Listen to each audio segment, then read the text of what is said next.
Hi, everyone. This is Janet Hill at the Rock Island County Health Department. Thank you for joining us. It is June 1st, and I hope that you had a relaxing and reflective Memorial Day weekend. Today we have with us Nita Ludwig of the Rock Island County Health Department, Amy Thoreson of the Scott County Health Department, and Tyler Mitchell with the project of the Quad Cities.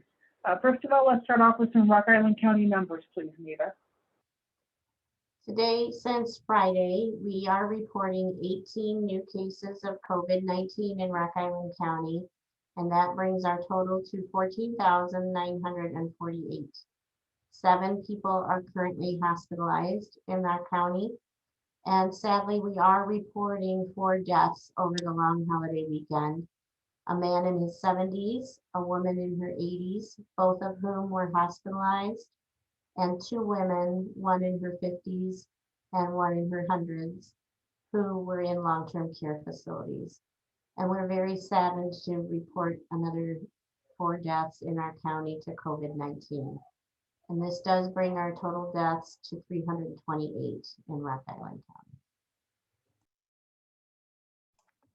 In Scott County, we're at 21,663 positive tests, and we've had a 3% positivity rate during the last 7 days.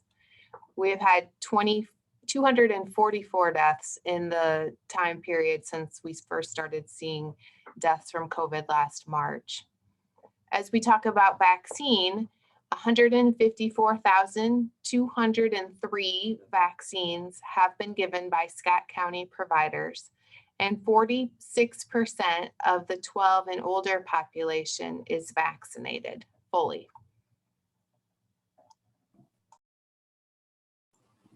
First, we'll hear some prepared information from Nita Ludwig with Rock Island County Health Department. We're feeling a small sense of deja vu. This time last year, we reported just a handful of cases each day, dropping to 0 cases on June 9th. Today, we're reporting 18 cases over the last 4 days. We now know that last year's lower case count at the beginning of summer lulled people into a false sense of security. And by the end of June last year, we were on a rapid rise that peaked with 291 cases on November 13th. We remained high throughout the winter and only started to fall again this February. What's the difference this time? The vaccines, of course.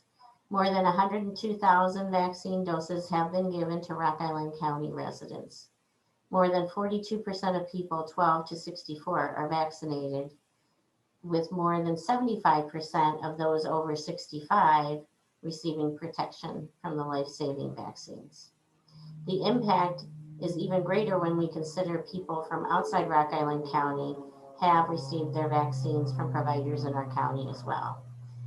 Because so many partners have come together to protect our community, we were able to move into a more targeted vaccination effort. And we wouldn't have gotten far without all of our partners, and we would like to take just a moment to recognize them.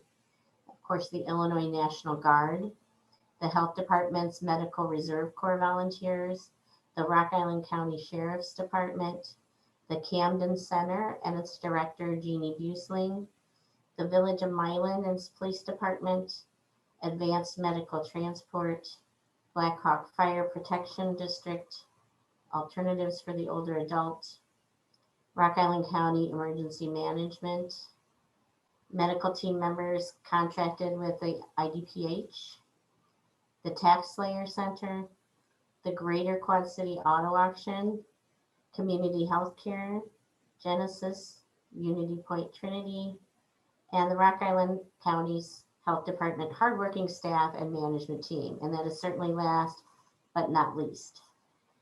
If you haven't been vaccinated yet, now is your shot. Find it at vaccines.gov. The health department will offer walk-in vaccination clinics twice a week here at our office at 2112 25th Avenue in Rock Island. The Moderna and the 1-dose Johnson & Johnson vaccines will be given on Tuesdays, and the Pfizer vaccine will be on Fridays. Hours for both of those days walk-in are 9 a.m. to noon and 1 p.m. to 4 p.m. Both first and second doses can be given at those times. We are proud of the efforts of this coalition, but we need as many people as possible to be vaccinated. The days of triple-digit numbers of cases every day are behind us because we have safe and effective tools to end this pandemic. If there are people in your life who are still deciding about getting vaccinated, we offer these tips. Listen with empathy and acknowledge their concerns. Ask open-ended questions to help them understand their concerns. Share trusted information. Visit both local health department websites, Rock Island and Scott County, and our Facebook pages, togetherqc.com, both Iowa and Illinois Department of Public Health state websites, and of course the Centers for Disease Control to find answers to common questions from trusted sources. And explore the reasons for wanting to get vaccinated and share your own motivations and what helped you decide to get vaccinated and to overcome your concerns. From the beginning, we have been in this together, and now we have the tools to get out of it together. Please take your shot. Thank you. The Scott County Health Department is happy to report that since starting walk-in COVID-19 vaccinations through our clinic at the Scott County Administrative Center, we have averaged 20 to 30 individuals per day. Some of these people have been waiting for a walk-in opportunity. Others have been waiting for the Johnson & Johnson vaccine, which is still in short supply. And others may have just chosen this moment as the right time to be vaccinated. Our clinic will continue to be here to serve our community when people are ready to take the step to be vaccinated. Walk-ins are available Monday through Friday, 8 a.m. until 4 p.m. No ID, appointment, or residency is required. As the calendar turns to June, we know that many Quad City area schools are starting to let out for the summer. As summer often means more flexible schedules, we do encourage families to plan ahead for any recommended and required vaccines their children may have missed this past year and need before school starts again in the fall. This year may be especially challenging to get into doctor's offices to schedule back to school shots once summer ends. Call your child's healthcare provider to see which vaccines she or he may need or be eligible for and schedule your appointment now. We are happy to be joined today by Tyler Mitchell from The Project, a local partner providing LGBTQ+ healthcare, mental health services, sexual health testing services, and services for individuals living with HIV and AIDS. We know their clinicians are likely also encouraging patients to get back to those preventive health services that may have been missed during the pandemic. Thank you so much for joining us, Tyler. Yeah, I'm really excited to be here. Thank you for the invitation. So I think today I'm just kind of giving an overview of really a big event that we have coming up this weekend. We have our first Pride at Bass Street Landing happening in downtown Moline. And again, that is going to be Friday, June 4th and Saturday, June 5th. And activities on both days are going to include drag performances and live bands, food, vendors, and a lot more. So we're really excited about that because, as all of you know so well, folks throughout the pandemic have been isolated and at home, and that has had, of course, a especially strong impact on the LGBTQ community, where it's smaller and already difficult to connect from time to time with other people. So we're very excited to be able to offer this event. So Friday, June 4th, again, that's from 6 to about 11 p.m. At Bass Street Landing. And then Saturday, June 5th, starting at about noon until 4 p.m. will be our Family Pride space and time. And then picking up again at 6 p.m. with the live band and drag shows until about 10:30, 11 p.m. Admission to this event is free, which we're really excited about. We didn't want any sort of financial barriers to stop people from being able to come out and have a good time. And of course, with respect to the Illinois bridge phase that we are presently operating in, masks will be provided, and we're requesting that folks, of course, social distance to the best of their ability. Will be counting as people come in and out to make sure that we are respecting the requirements of the Illinois bridge phase.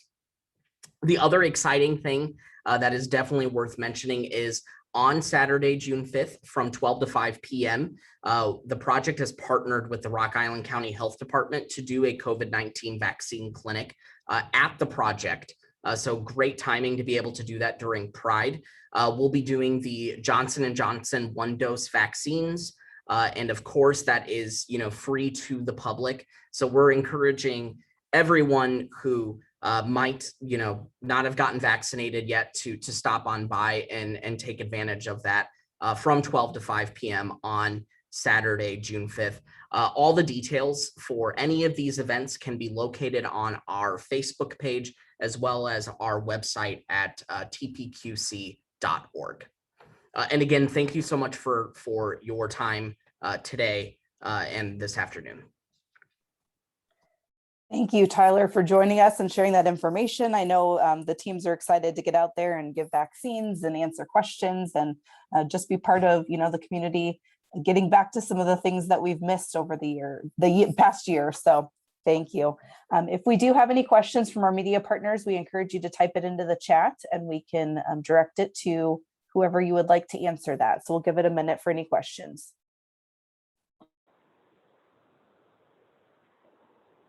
Tyler, this is Janet. I have a question for you.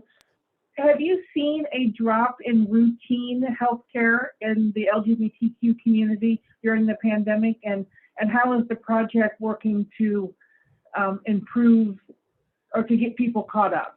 For sure. Yeah. So we, of course, experienced that drop, as people were staying home more and definitely not being as sexually active as they would be in a non-pandemic situation, right? So now we're starting to see that traffic pick up again, which we're really grateful for because we want people to come in and obviously get tested and access our services.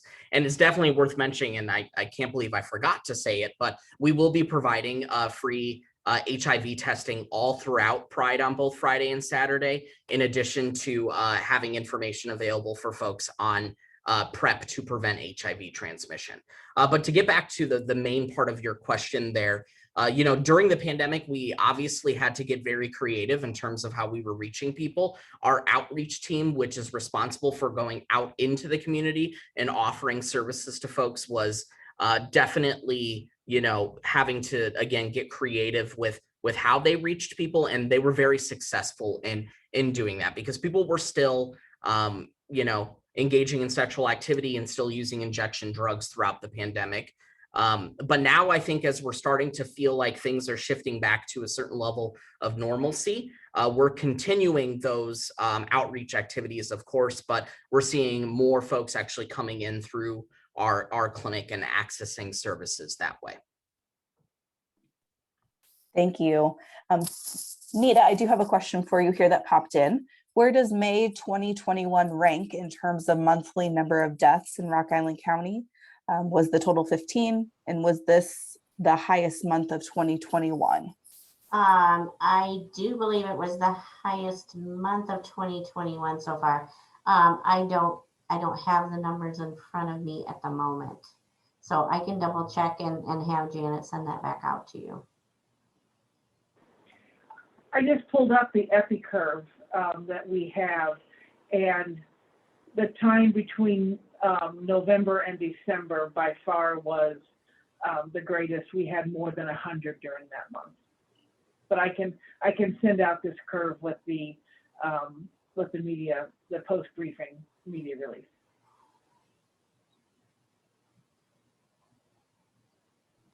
$15 is correct for May, though, that I just was able to count real quick. So that is correct. Okay, I don't see any additional questions that have popped in. So we will go ahead and conclude for today. The briefing has been recorded, so we will post that on our Facebook and websites as well, so that can be reviewed again for any additional information. And we are talking amongst our partners in terms of how frequently we'll continue with press briefings or any other communications with the media, as we're at a slower point right now in terms of new information that we need the community to act upon. So we are extremely grateful for all of the support and the communication assistance you've provided all of us over the last, I believe we're at 15 or 16 months going strong.